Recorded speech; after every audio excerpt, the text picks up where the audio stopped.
Hello दोस्तों, good evening. कैसे हैं आप लोग? आई होप आप सभी लोग अच्छे होंगे। तो पिछले क्लास में हम भारत की नागरिकता को कैसे ग्रहण करें डिस्कस कर रहे थे। और जैसा कि आप लोग को पता है कि भारत की नागरिकता को ग्रहण करने के लिए कुल 5 तरीके बताए गए हैं। कहाँ पे? तो हमारे इंडियन सिटीजनशिप एक्ट 1955 यानी कि भारतीय नागरिकता अधिनियम 1955 में मेंशन्ड है। क्या चीज़ मेंशन्ड है? तो भारत की नागरिकता को कैसे ग्रहण करें। तो वो कौन कौन है 5? तो यहाँ पे लिखे गए हैं, आप लोग देख सकते हैं। पहला है सिटीजनशिप बाय बर्थ, यानी कि जन्म के आधार पर भारत की नागरिकता को कैसे ग्रहण करें। और वहीं पे दूसरा है सिटीजनशिप बाय डिसेंट, यानी कि वंश के आधार पर भारत की नागरिकता को कैसे ग्रहण करें। और तीसरा है सिटीजनशिप बाय रजिस्ट्रेशन, यानी कि पंजीकरण के आधार पर भारत की नागरिकता को हम कैसे ग्रहण करें। और चौथा है सिटीजनशिप बाय नेचुरलाइजेशन, यानी कि प्राकृतिकरण के आधार पर भारत की नागरिकता को हम कैसे ग्रहण करें। और पांचवा है citizenship by incorporation of territory, यानी कि अर्जित क्षेत्र के आधार पर हम भारत की नागरिकता को कैसे ग्रहण करें। यानी कि कुल 5 तरीके बताए गए हैं भारत की नागरिकता को ग्रहण करने के लिए हमारे इंडियन सिटीजनशिप एक्ट 1955 यानी कि नागरिकता अधिनियम, भारतीय नागरिकता अधिनियम 1955 में मेंशन है। ओके।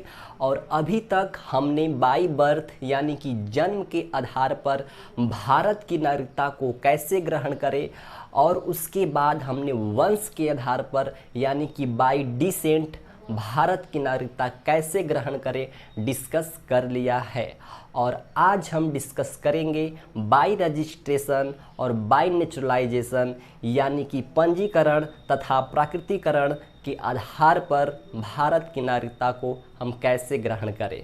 और उसके बाद बाय कॉरपोरेशन, बाय इनकॉर्पोरेशन, यानी कि अर्जित क्षेत्र के आधार पर भारत की नागरिकता कैसे ग्रहण करें। तो आज हम डिस्कस करेंगे। Okay. Citizenship by registration and bye naturalisation and bye incorporation of territory. और जैसा कि आपको पता है सिटीजनशिप का क्लास चल रहा है और ये पार्ट 2 ऑफ द कॉन्स्टिट्यूशन, संविधान का भाग 2 में सिटीजनशिप को हम पढ़ते हैं। और इसमें आर्टिकल्स 5 से लेकर 11 तक दिया गया है, अनुच्छेद 5 से लेकर 11 तक। ठीक है। और आज की क्लास में अपना टॉपिक क्या होगा? तो बाय रजिस्ट्रेशन, यानी कि पंजीकरण के आधार पर भारत की नागरिकता कैसे ग्रहण करें। ओके। तीसरा है बाय, अच्छा हम बाय रजिस्ट्रेशन और बाय नेचुरलाइजेशन दोनों को हम एक साथ ही डिस्कस कर लेते हैं। कोई तकलीफ, कोई परेशानी नहीं? तो आइए, पहला है रजिस्ट्रेशन, यानी कि पंजीकरण के आधार पर भारत की नागरिकता कैसे ग्रहण करें, हम इसमें देखेंगे। और दूसरा यहीं पे है आपका नेचुरलाइजेशन। हिंदी लिखने की आवश्यकता है क्या? हिंदी लिखने की आवश्यकता है क्या? लिख देते हैं भैया। पंजीकरण, पंजीकरण के आधार पर। और ये क्या है आपका? नेचुरलाइजेशन। तो इसे क्या बोलते हैं? प्राकृतिकरण।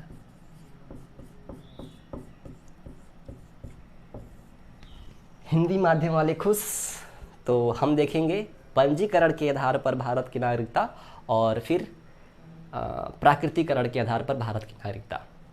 तो अगर हम बात करें तो अगर आपको रजिस्ट्रेशन यानी पंजीकरण के आधार पर भारत की नागरिकता ग्रहण करनी है तो आपको भारत में जो विदेशी हैं उनको हम कह रहे हैं, उनको भारत में 7 साल का समय बिताना होगा। कितने साल का? तो मात्र 7 साल का। मात्र 7 साल इसलिए कह रहे हैं क्योंकि जब इसमें लिखेंगे तो आपको पता चल जाएगा।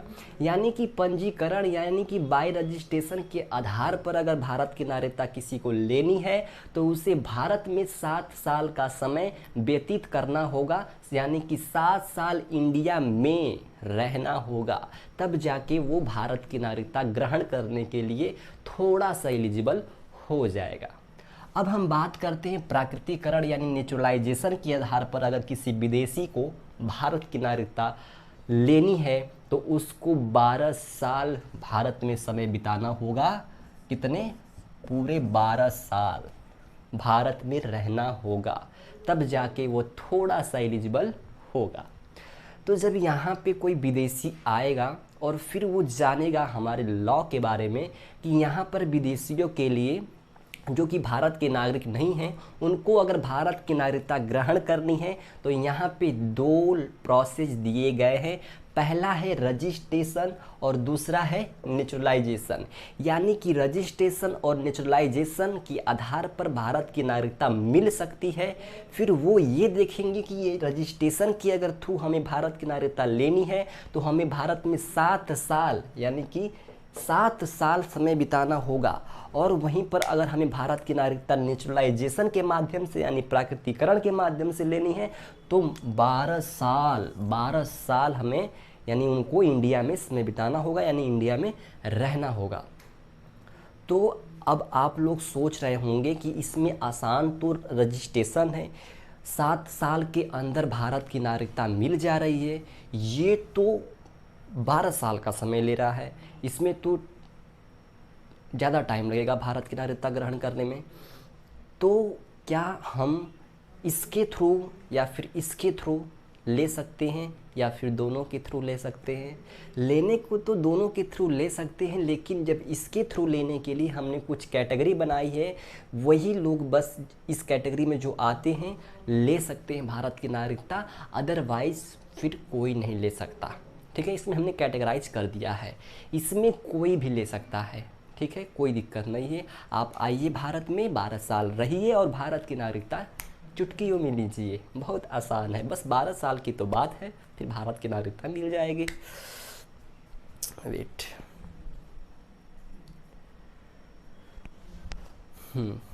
तो हम क्या देख रहे थे?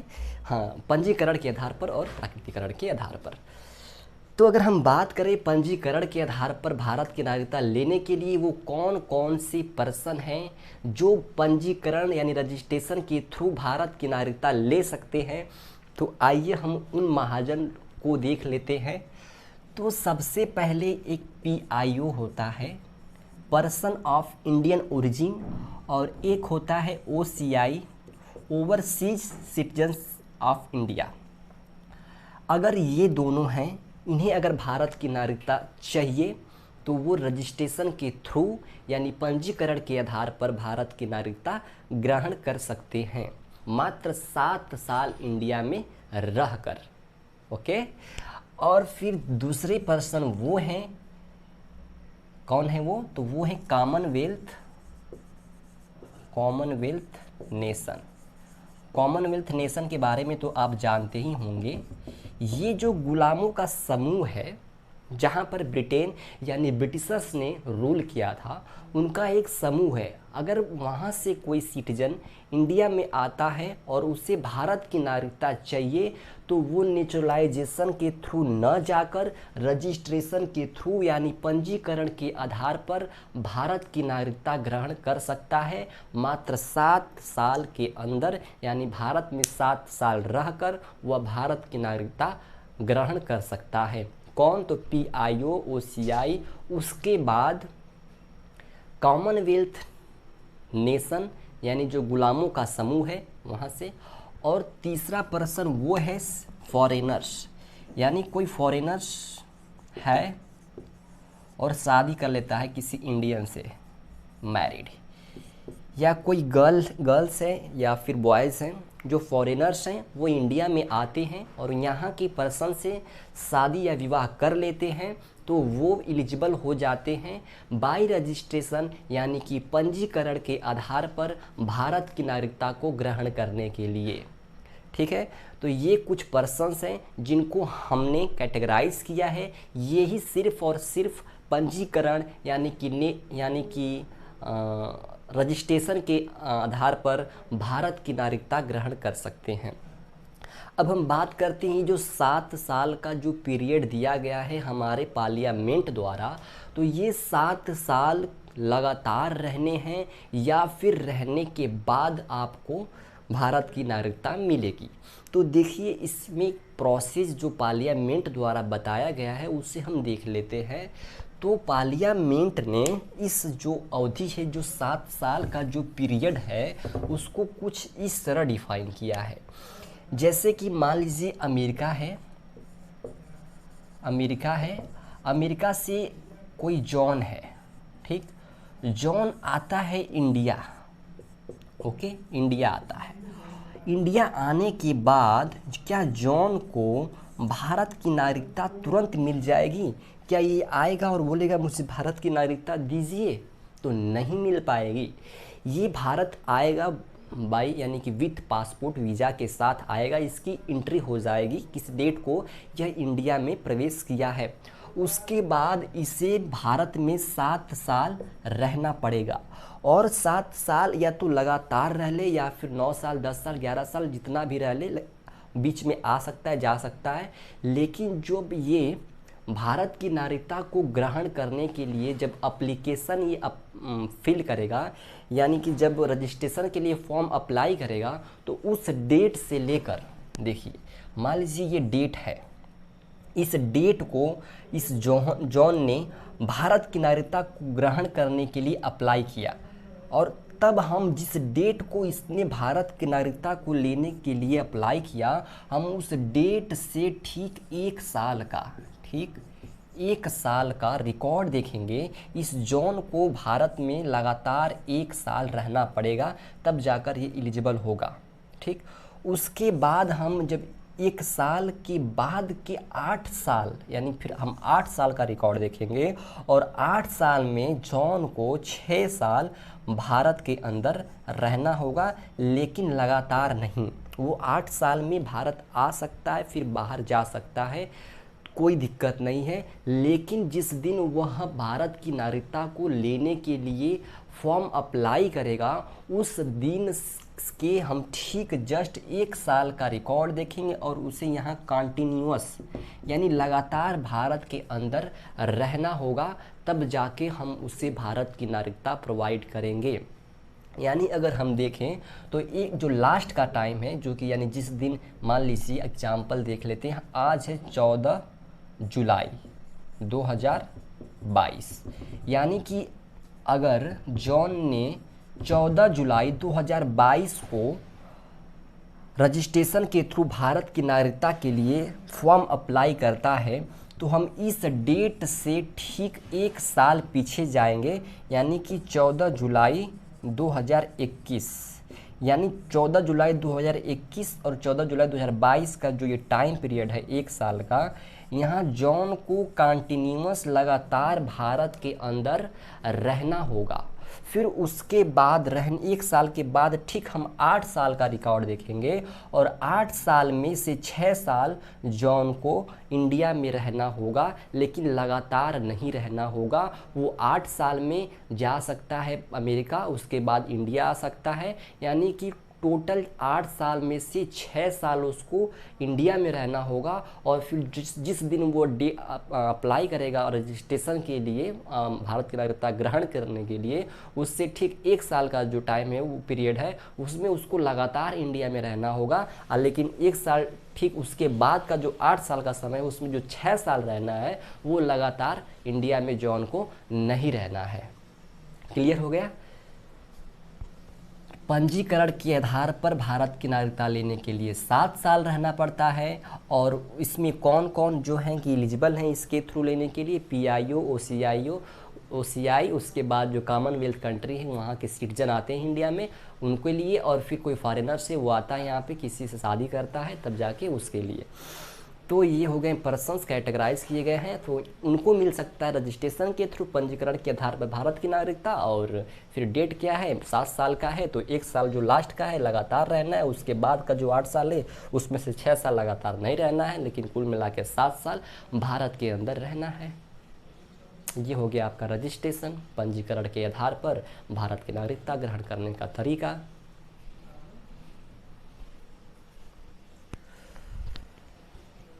कोई दिक्कत परेशानी तो आप कमेंट बॉक्स में कमेंट कर सकते हैं, जहाँ भी प्रॉब्लम हो समझने में। ओके, अब ये आसान है, अपना प्राकृतिकरण यानी कि नेचुरलाइजेशन के आधार पर भारत की नागरिकता को कैसे ग्रहण करें, तो ये आसान है। इसमें कठिन जो था यही था, रजिस्ट्रेशन वाला ही था। अगर आप समझ लिए कि पंजीकरण के आधार पर भारत की नागरिकता कैसे ग्रहण करें, तो जो नेचुरलाइजेशन है, जो प्रकृतिकरण के आधार पर भारत की नागरिकता ग्रहण करनी होती है, वो आसान होता है, क्योंकि सारा जो कंसेप्ट रजिस्ट्रेशन के थ्रू हमने देखा ठीक उसी प्रकार बस इसमें है। बस इसका जो टाइम पीरियड है वो 12 साल का है और इसमें टाइम पीरियड है वो 7 साल का है। इसमें हमने कैटेगराइज कर दिया है, कुछ ही पर्सन्स को हम पंजीकरण के थ्रू भारत की नागरिकता प्रोवाइड करते हैं, लेकिन इसमें क्या है कि वो हम किसी को भी भारत की नागरिकता प्रोवाइड कर सकते हैं, वो चाहे किसी भी कंट्री का हो। ठीक है, बस टेररिस्ट ना हो, आतंकवादी ना हो, और पागल ना हो, और क्या बोलते हैं, दिवालिया ना हो, मतलब ठीक ठाक हो, अच्छा हो, वेल एजुकेटेड हो, और बढ़िया रहेगा अगर उस थोड़ा सा अमीर हो, तो भारत के लिए थोड़ी सी अच्छी बात होगी। तो ये रहा आपका पंजीकरण। अब हम देखते हैं नेचुरलाइजेशन यानी कि प्राकृतिकरण। तो प्राकृतिकरण के लिए जैसा कि आपको पता है कि भारत में 12 साल रहना पड़ेगा, तब जाकर आप एलिजिबल होंगे। तो जैसे कि हमने ये देखा 7 साल का जो टाइम पीरियड था उसमें कैसे भारत में रहना था और फिर कैसे भारत की नागरिकता लेनी थी, तो हम प्राकृतिकरण यानी नेचुरलाइजेशन में देखेंगे कैसे वो जो टाइम पीरियड है वो कैसे भारत में रहना है। तो अब 12 साल की बात है, तो 12 साल में रहने के लिए जिस डेट यानी जिस दिन वह अप्लाई करेगा भारत की नागरिकता को ग्रहण करने के लिए, हम उस डेट से 1 साल का रिकॉर्ड देखेंगे पीछे जाकर।